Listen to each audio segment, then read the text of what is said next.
First, when you hear about an organization or a business doing good work in your community, it's nice to see them get recognized. Tonight, we're highlighting the important work happening at Waban in Sanford. For more than 50 years, Waban has been providing programming and education for children and adults with intellectual disabilities.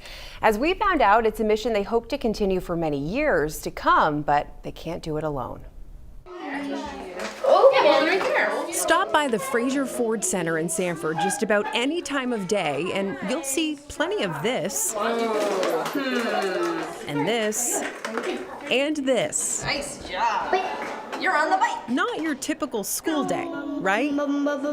That's okay.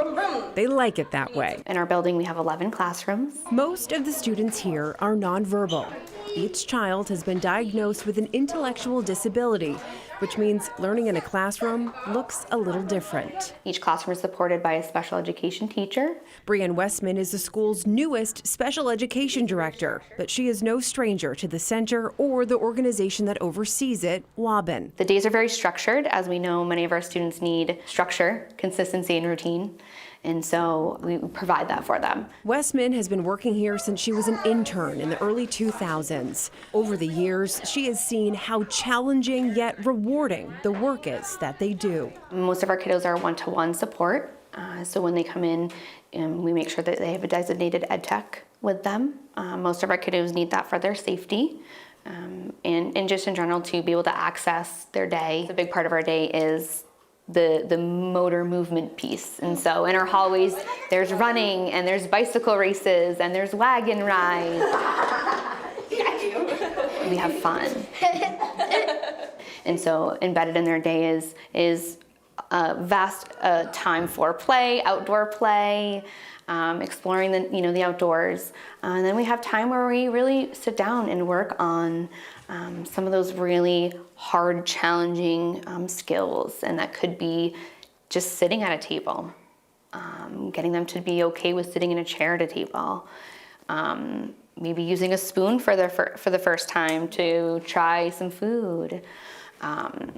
Just trying to make some eye contact. When we teach communication, sometimes I've had parents who say like, well, are they going to vocalize? Are they going to be able to tell me? And, the answer to that is we don't know. We don't know if a child's going to continue to be nonverbal. What we do know is we have the ways to build communication.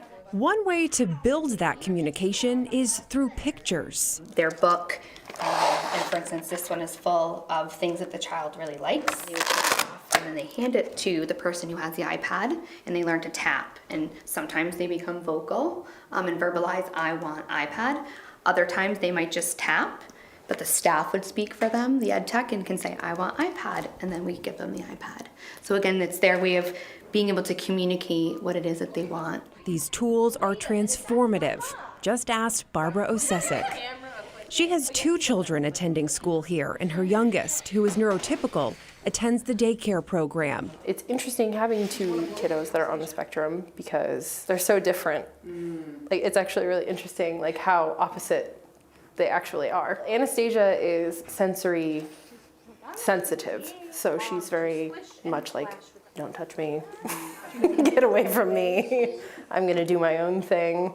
And then Bjorn is quite the opposite. He's very snuggly. He loves to ask for hugs. It's his favorite thing. You just notice little things, especially when you have a big family and you have nieces and nephews, because you watch them grow and you see very obvious signs of development, like saying hi to people, looking people in the eye, wanting to play with other kids. Osesic says she noticed positive strides within the first few weeks of placement for both Anastasia and Bjorn.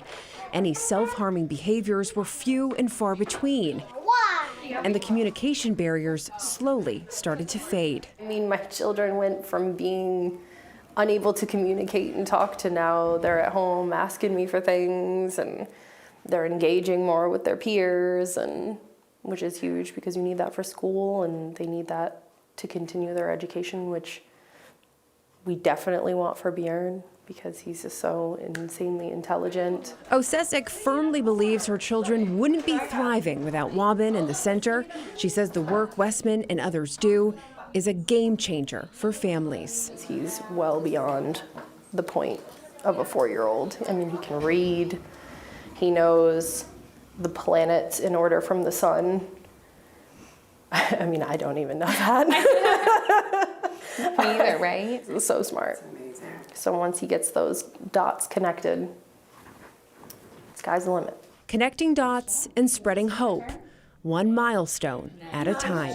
I can tell anybody, it's the most rewarding thing. You'll never find anything that leaves you feeling happy and content with what you're doing. Days are hard, and that's what we tell people. Days are hard because as a teacher, you have a lot of tools, and you teach these children, and you teach families, but not every day. They're not going to work every day. But in every day, you find something that's rewarding, and you find a small success, and you shine from inside. While the school focuses on children, Waban also offers day programs and other services for adults with intellectual disabilities. Donations are what help keep those programs running. If you would like to donate to the school and its mission, this weekend is Waban's 51st annual telethon. I'm going to be there as one of the MCs, so if you stop by, please say hello. Should be a really great day. Have you done that before? I have not. I've emceed different events, but never for them. And just being there, it's such a great place, great energy. So, Coming up.